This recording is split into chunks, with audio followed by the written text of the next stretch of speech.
What's up, guys? My name is Drew Thompson. I'm a producer out of Phoenix, Arizona. I'm also the guitar player in a band called DETHADDER, and this is actually the track that we're going to be working on today. The purpose of this video, I guess, is twofold. One being that just even with totally free amp software like fake amps, you can get totally professional results. And with that, number two, I wanted to show you just kind of what's possible on top of the basic tone you can get. That can show you just, how far you can get these amp sims to go. I feel like, I don't know, probably 10 or more years ago, everyone was starting to slowly accept, Superior Drummer completely replacing regular live played drums, which actually this is Superior Drummer 3 you're going to be listening to. So about 10 years ago is when everyone started to slowly accept fake drums. And even though the player, I don't think can ever be faked because that's so much of the guitar tone that you just can't fake. What I'm demonstrating here is that people, I think, we're just going through that same kind of transition where a lot of your favorite modern records now are done with amp sims. The past couple years, especially, they've gone light years. Neural DSP has a lot of really good stuff. STL Tonality has amazing stuff too. The Will Putney suite is just fucking fantastic. What I'm going to show you is a free software by Peavey. Actually, Peavey is giving away, well, not literally giving away, but they are practically giving away amp models that are accessible to all DIY musicians. I mean, granted, this is the holiday season, but I picked up Peavey Revolver, which the software itself is free and comes with a bunch of amps and cabs. But on the holiday sale, which weren't that deeply discounted, but I got an SVT Ampeg cab, I think a Hartkey amp head. I got a couple guitar cabs. One of them is the one we're going to use today, which is a Mesa oversized, and then a 6505 Plus sim, and that is the guitar amp we're going to be working on with this track. So, as you can see over my shoulder here, look the wrong way, but yeah, as you can see over my shoulder, I have a 6505. The 6505 Plus is what I'm going to mess with, which is basically, I think it's just an extra channel's worth of knobs, and then also an extra preamp tube. I'm sure there's other differences, but that's what the biggest difference is for tone. So without further ado, I guess here we go. So here is my session. I try to keep them nice and organized. I've got the arrangement up here at the top. We're going to be working at the slam breakdown section. So this is what's going to be repeating throughout most of this video, just to make sure that we've got the loudest part of the song and the most aggressive part of the song.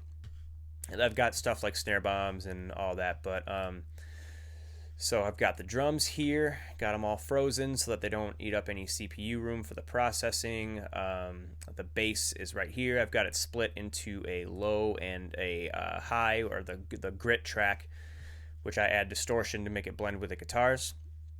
And so just with that, let's mute my real amps here. Let's just listen to the drums and the bass and see just what we've got. Let's analyze it, and let's see what we need our guitar tone to do before we even start messing around with anything else. So here we go.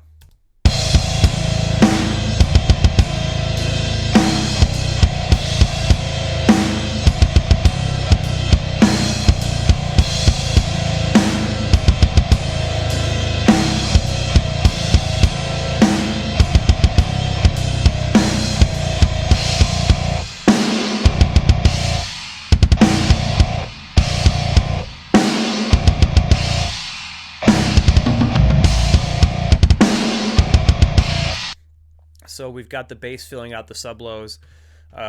Typically with bass, and this is a whole different subject for another video, but typically with bass I'm dipping, and I'm really carving bass, because really where we want our guitar tone to sit is we want a good amount of low mid-range out of it, and we want a good amount of high mid-range, because a guitar is a mid-range instrument. So I typically cut in the bass where a lot of the guitar's pick attack is and where a lot of the guitar's body is, to kind of fill those gaps.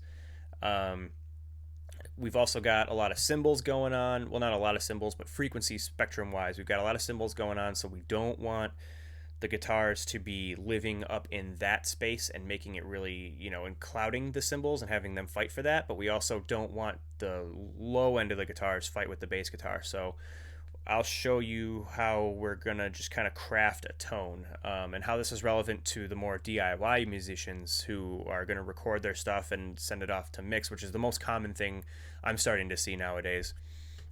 Is basically I'm just gonna kind of show you what kinds of tones work into a mix. So like, if you find a tone you like and want to print it and send it off to the producer, who's going to end up doing everything with it, you can give really good reference tracks, and who knows, maybe he'll even use the stuff that you've got going. So here is the real amps real quick, just so I can give you a taste of those. But you're going to hear these once and then they're going to go away. But this was the 6505 that's over my shoulder here, and it's got some Celestion G1280Hs in it, I believe, and this was done with a SM57 off axis with a SM7B on axis. So it's a pretty detailed little miking system. So here's what the real amps sound like. I'll start them real low and I'll slowly just bring them in.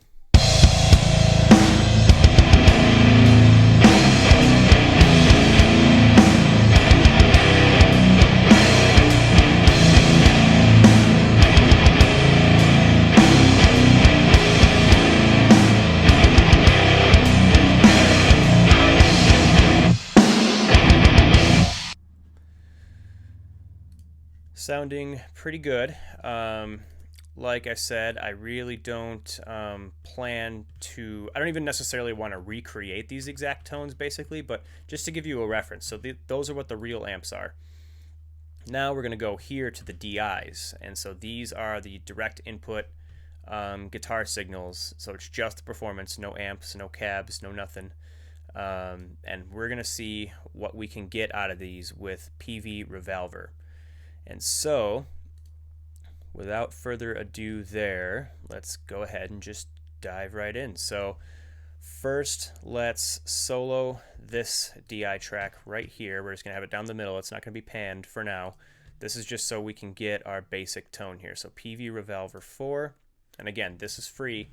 But the module I'm about to use is not, but it's still like dirt cheap. I think I probably spent, I don't know, $10 or something like that on this right here. So it's pretty killer. And then let's pull up the Mesa Oversize, which they call it Flat Hill Studio. So there's a couple different things we have to pay attention to. So there's this one that says BR and this one that says TL. So this is basically just two different speakers on the cabinet, bottom right and top left. So we're gonna A/B the two and see which one we like more, because again, we have to think of guitar as a mid-range instrument. So what is the best for the mid-range of the entire track here? So we'll start with bottom right. We'll get this into our lead channel, give it a little bit of gain, and let's just see how this sounds just right off the bat. Microphone is the SM7, just dead center on the cone.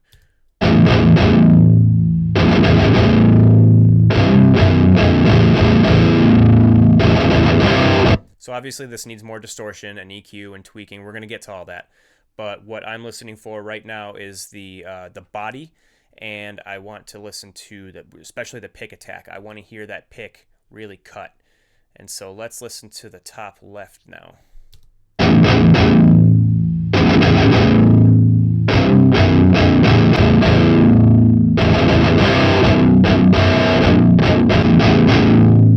So I'm really liking the top left. It has more of that pick attack that I want. It does lack a little bit of body, but we can fix that with the EQ up here and even some post-processing. So first thing this needs right off the bat, though, is more distortion. So we are going to get, there is a Tube Screamer demo in this, but the free one that's in here, it's called the Light Green, and this is more than enough to do it. So let's dial this in.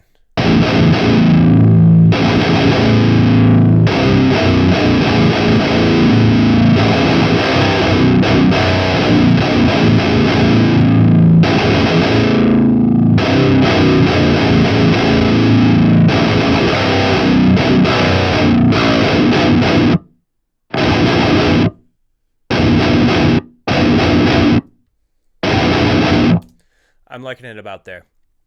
And so we'll keep tweaking this as we go, but as a general rule, or as a general starting point, I'm happy with that. So now let's mess with the EQ. Well, actually, before we mess with the EQ on the amp, let's go ahead and fix the microphone. Well, not fix. The SM7 is great. I actually have an SM7 for vocal tracking.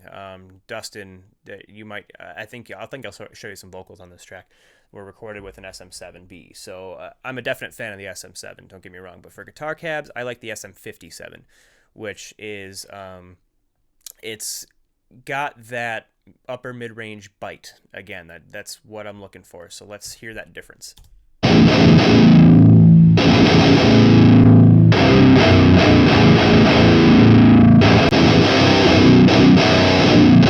And there is a little bit of fizz, but we'll take care of that as well.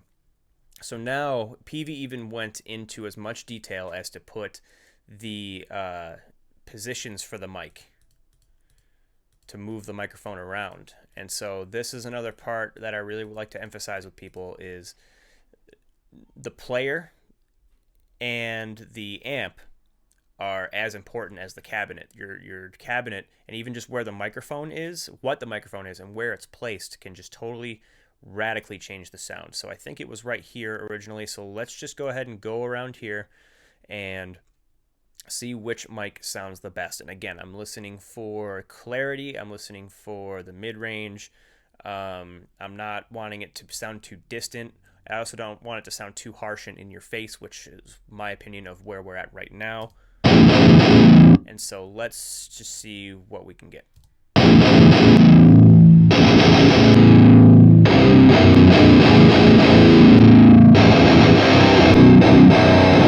That's an example right there of too distant. I don't like that.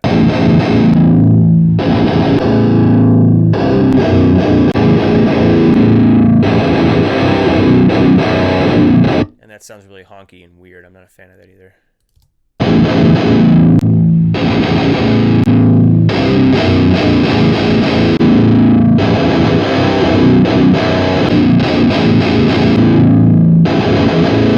So I'm on the fence between these two, and the reason being is I feel like the lows and the highs in the tone are about the same, but you see where the spike in the mid-range seems to favor on this one where the pick attack is versus this one. It's more towards like dead center, kind of, maybe a little bit higher up in the mid-range, but not quite as high as this one to where it just makes it sound weird and honky. Let's listen to those again.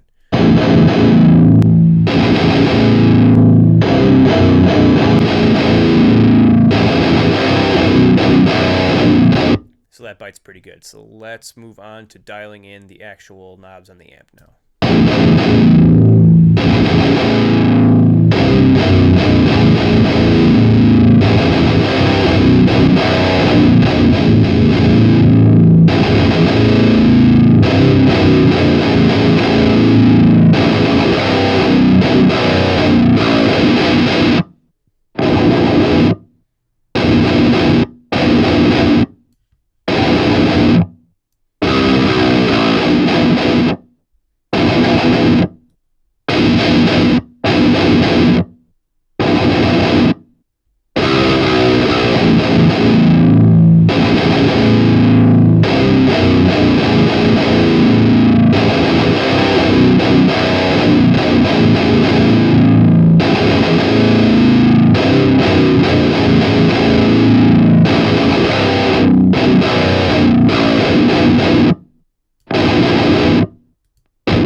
I think I'm happy with that as a starting point.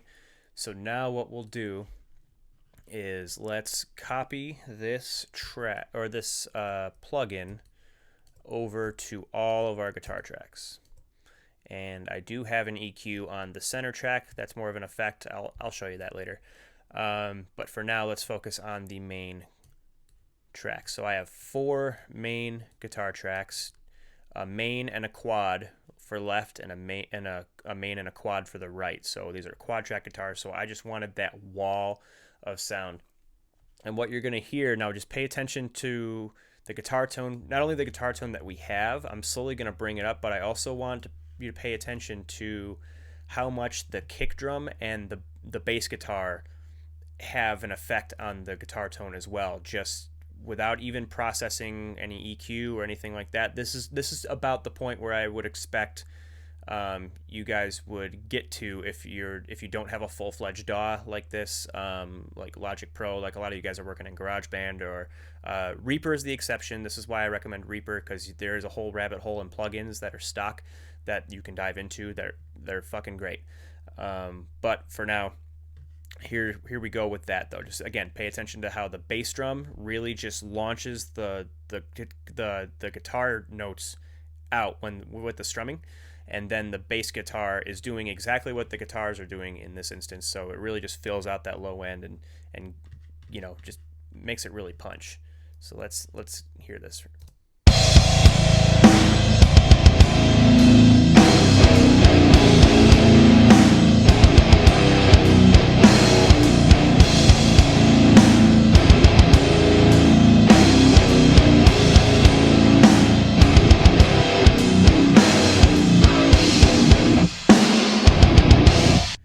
So here's what I'll do now that I've got a good level on that. So I will go and I will mute the kick drum so you can see how that affects the guitar tone. I'll also mute the bass to see how that, just so you can, all these elements slowly get taken away so you can hear what's going on.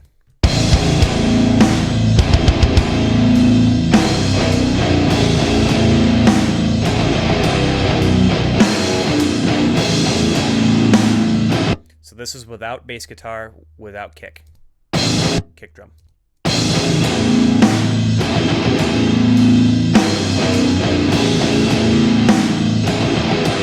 So it just makes the whole thing lack. You know, it makes the guitar sound lackluster. I mean, you do kind of have to get past the fact that there isn't a kick there. Obviously, you're going to want a kick drum there, but just in how it affects the guitar tone.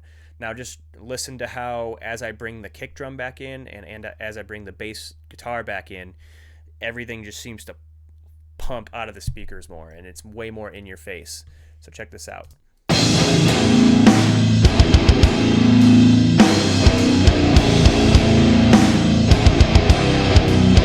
Especially that snarl that the bass has in that lower mid range. When that comes in, that snarl comes in on the low end of the guitars, and it just really makes it sound mean.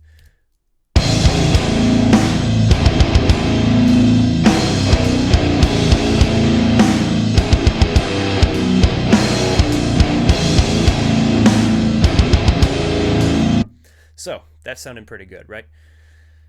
So now what we're going to do is we're going to go one level deeper, and I'm going to show you processing-wise how much more we can get out of these guitars. So what I'm going to do is, just for session organization, we're just going to minimize everything, bring this out here. So this darker green right here, both down here and up here, are both the bus. This is where all 4 guitar tracks are, or 5 guitar tracks are feeding into, so I can process all of these as a complete unit.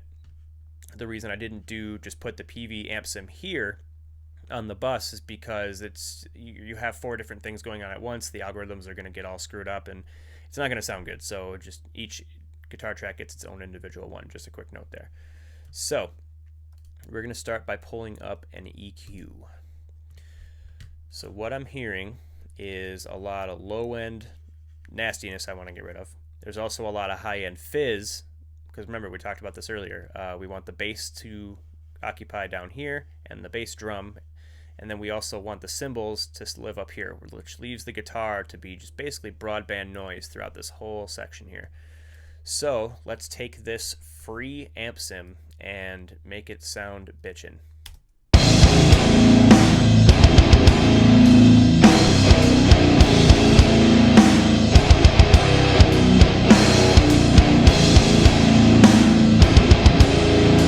So what I'm doing here is I'm going to back this up until I feel like I've lost too much low end, and then I'm going to pull it back over and bring it back to where it belongs. So let's bring the bass guitar in for this.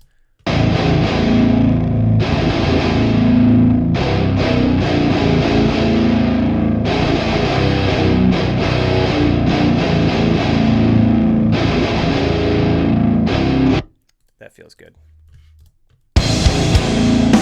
Sweet. And now what we'll do is get this high-end fizz out of there.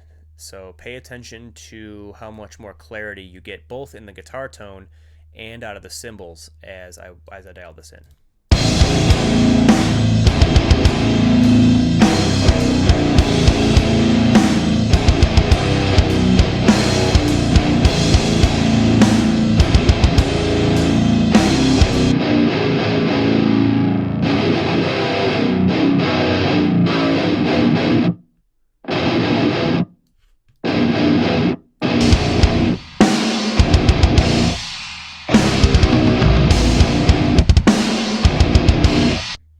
Sweet.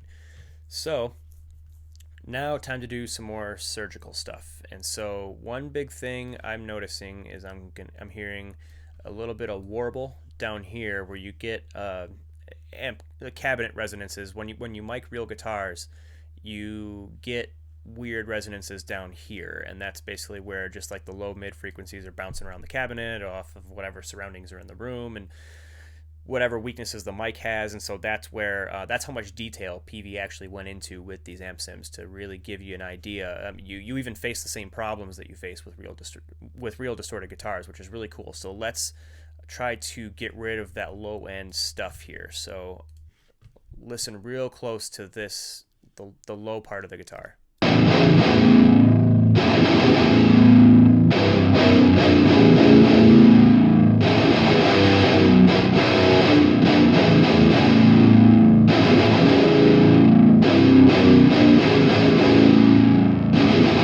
That's where it is right there. So listen again. I'm gonna undo this a few times so you can hear it, and it's actually mainly on the palm mutes when this comes in. The palm mutes are what really drives this 230-ish hertz thing upwards. So check it out.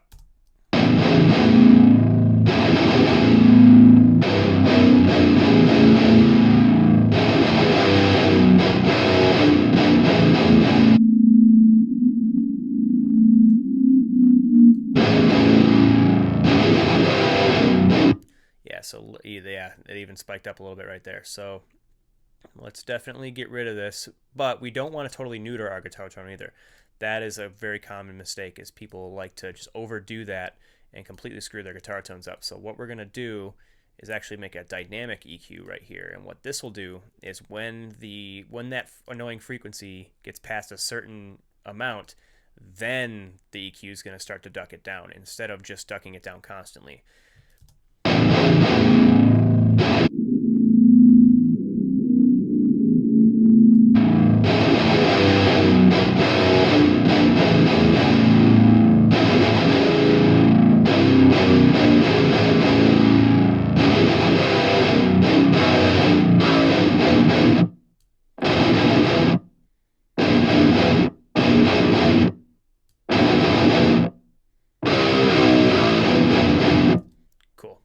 Sounds good to me. And now let's get rid of some of the crapola that's up in the upper mids here.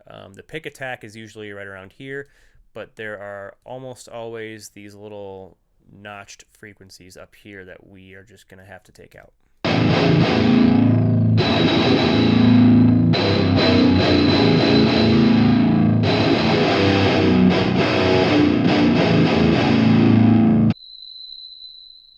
I call these crickets, because they're absolutely annoying. And so what's gonna happen now is I'm going to I'm gonna toggle this notch on and off, and you're gonna hear those crickets come back.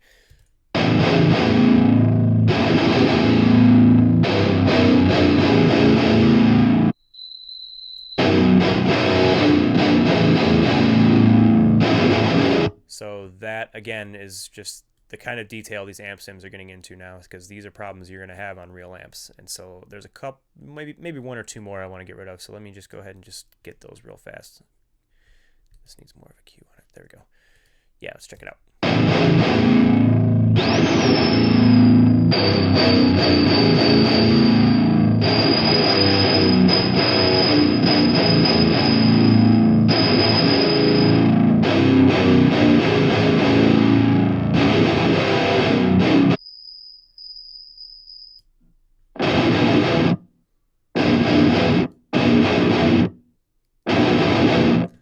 Cool.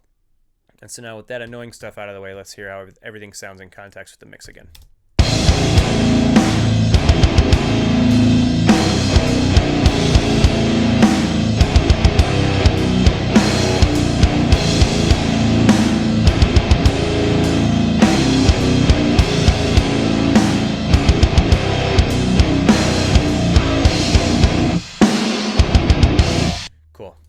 one last thing I think I'm going to do to these. I'm actually getting pretty happy with these. I am going to use a plugin by McDSP that uses models of analog EQs. They kind of make up their own analog models as well, but there are some really good ones peppered in here too that are real, and some of them are hybrids. And so, you know, it's just each one has a different flavor, even to where if there's no moves happening on the EQ, everything is set to neutral right now. You're going to notice as I cycle through these that the tone actually changes on the guitars without me even having to do anything. So I like to just cycle through these, pick my favorite one, and go from there. Huge shout out, by the way, to John Maciel with URM Academy for recommending McDSP stuff to me. They're awesome.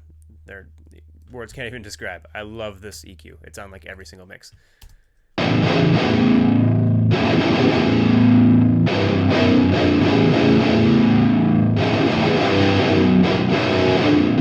And again, this is super subtle saturation. If you're listening to this loud, I would highly suggest turning down a little bit so you can hear the nuances, because this is really subtle.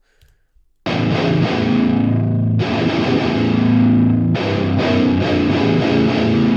of like with this E300 right here, that annoying like woofy frequency I just tried to get rid of. That comes back a little bit with this E300, so we're definitely not going to go with that.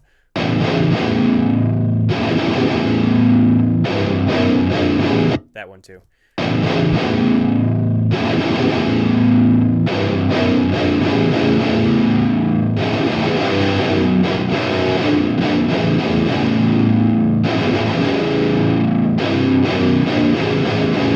You know, normally I like this moo EQ on vocals, but let's go ahead and ride with this on guitars.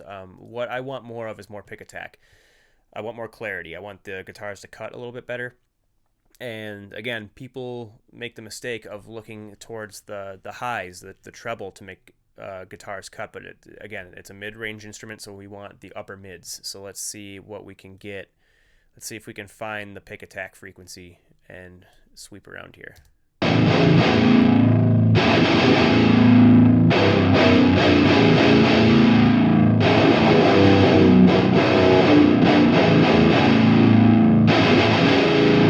I'm going to do that one more time, but do it more extreme. So pay attention to the pick attack on the guitar. You're going to hear it kind of go all the way down kind of deep and then all the way back up, and the pick attack is right in here. So listen real careful one more time.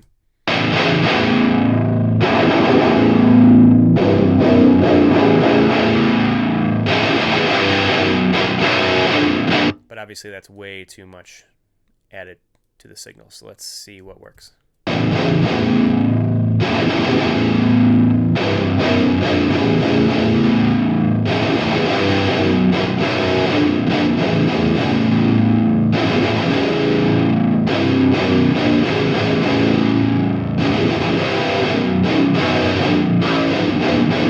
Cool. So I think we've got this pretty much good. I'm going to lower the guitars down to 0 and then slowly work them back in, and let's see what we got.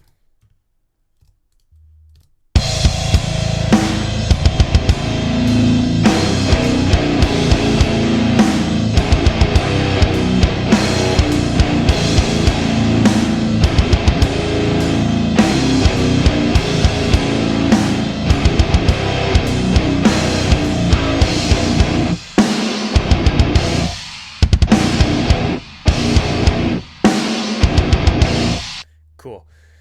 So I am pretty happy with that. I think the only other thing is the general mid-range right here. I might scoop a little tiny bit out, mainly because your guitars really aren't done until the vocals can sit really well in them. So let's check it out.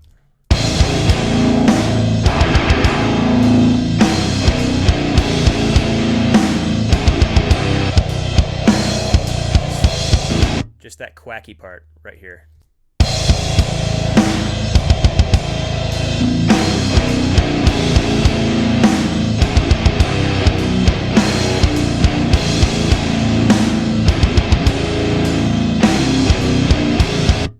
Cool. And so now let's bring some of Dustin's vocals in. Sorry about that, folks. Looks like I had an input still on here. That's the same input I'm using right now. Okay, there we go. So now, let's see how these vocals sit. And you're also going to see why I have this little guy on one of the guitars. So here is the beginning of the song. Hey, shit! I'm fucking sick of it! I said, run in your mouth! Run in your mouth!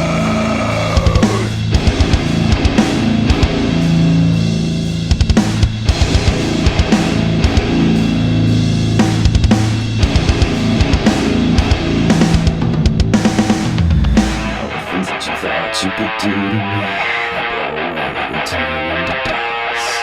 And all the things that you thought you could do to me, they blow away, they turn into dust.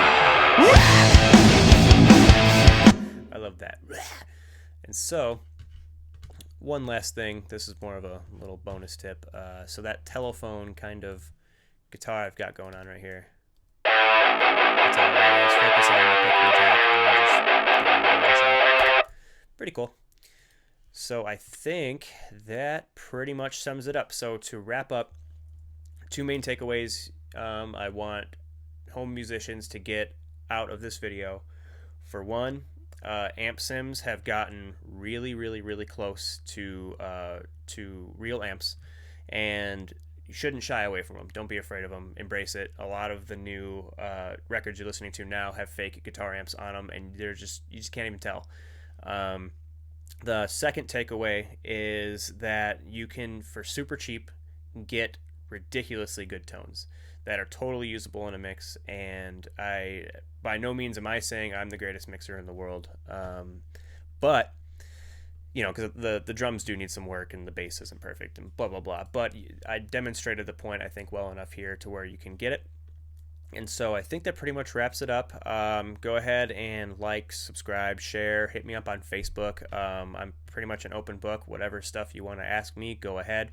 If you have any constructive criticism, anything I can do better, whether it's just general mixing tips for me or different things that could be doing better as far as the videos or anything like that, feel free and just let me know. Hey guys, thanks a lot.